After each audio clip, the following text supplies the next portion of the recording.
Knowledge sheet number 96, the primal instinct. Fear is an impression of the past reflecting about the future of the present. Once more, fear is an impression of the past. Why are you scared? Something already happened. About the future. You are worried, fear means that may happen in the future and that what you are feeling in the present. Something happened in the past, the feeling that it may happen in the future in the present is called fear. When people deny fear, they become egocentric. When they accept and recognize fear, they go beyond it and become free. Total lack of fear is possible only in utter chaos or in utmost orderliness. Yes, everything is going completely wrong. Then there is nothing to be scared of.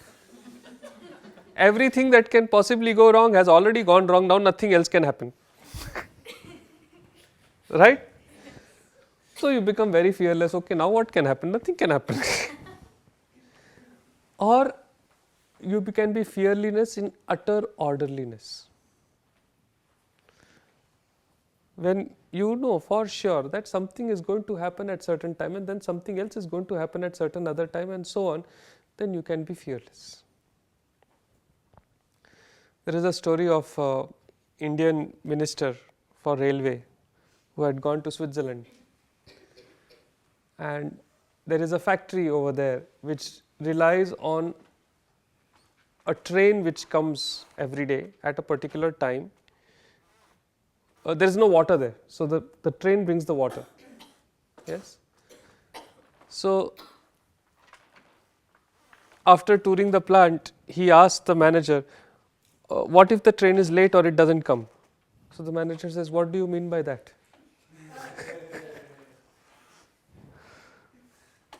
He said, it has never happened, it will never happen. So the minister said, but hello, suppose the train doesn't come or it is late, what do you do then? He says, this is Switzerland, it doesn't happen. So when there is total orderliness, there is no fear. When it is utter chaos, then also there is no fear. Okay. Neither a fool nor a saint has fear. It's only the people who are in between. But everywhere in between there is fear. Fear is a primal instinct essential to preserve orderliness in the world. Fear of death preserves life. Otherwise there will be people, I wonder what happens when we die, jump. Because there is a fear of death, that is why people don't experiment with it. Right? Yes. Fear of wrong keeps the right. Yes, because you are scared of the speed guns that are there, that is why you follow the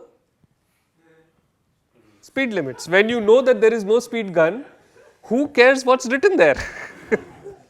Right? It's the fear of the doing something wrong that keeps you doing right. I was reading, it said when you are in Europe, in Germany, the traffic lights are strict orders. Then as you come down, go down to Germany, Switzerland, all these places, it's like very strict. Then when you come to Milan, the traffic lights are suggestions. And as you go down to Florence and Naples, and it said in Naples, traffic lights are just Christmas decorations.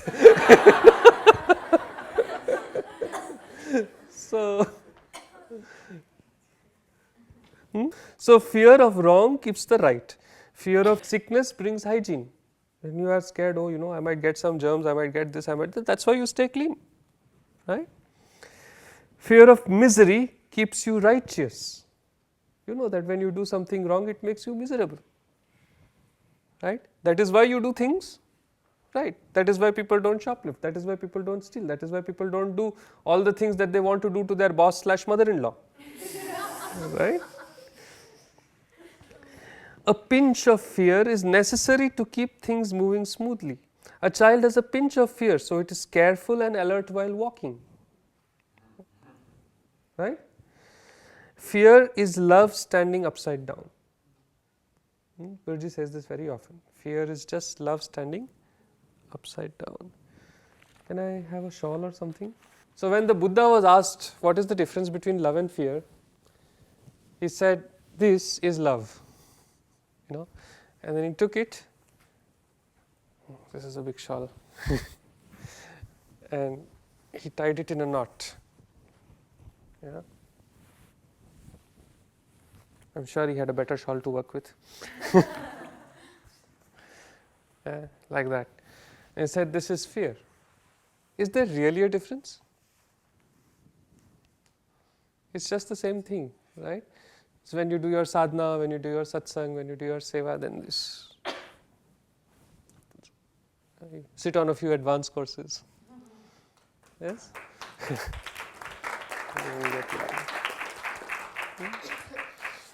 So fear is just love standing upside down. Everything that can be interpreted with love can also be interpreted with fear. For example, you say a child is clinging to its mother because it afraid of falling, or it because it loves the mother.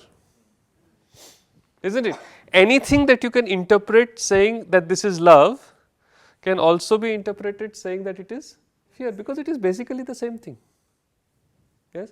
In fact, do you notice you feel it also in the same place? When you feel fear, something is happening here. When you feel love, something is happening here. Again, the advanced course, where we sit and we go, I'm hollow and empty. And you observe the sensation. That very sensation of fear, through observation and awareness, just flips and becomes love. Yeah? That same sensation of jealousy or greed which is in your stomach, through observation, through just observation, just detached awareness, just looking at it, it flips, it becomes generosity. Right? That's the point of the advanced course, one of the points. So, for example, a child clinging to its mother can be interpreted in both ways, as out of love or out of fear. The primal instinct of fear can be totally transformed to the awareness of divine love. Yeah?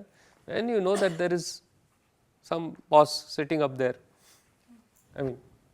up there, yes, then what is to be scared of?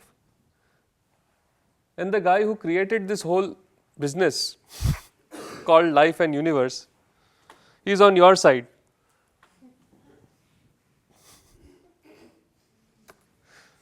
Right? Do not try to eliminate fear. Just meditate and know that you are nobody,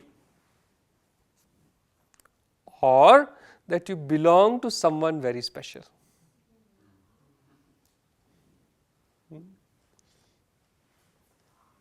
Right? See, when the dog catcher comes, they don't catch the dogs with collars.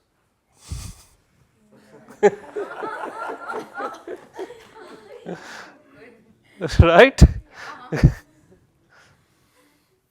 We all have our collar. We don't have to be worried about anybody, anything. We belong to someone special. Okay.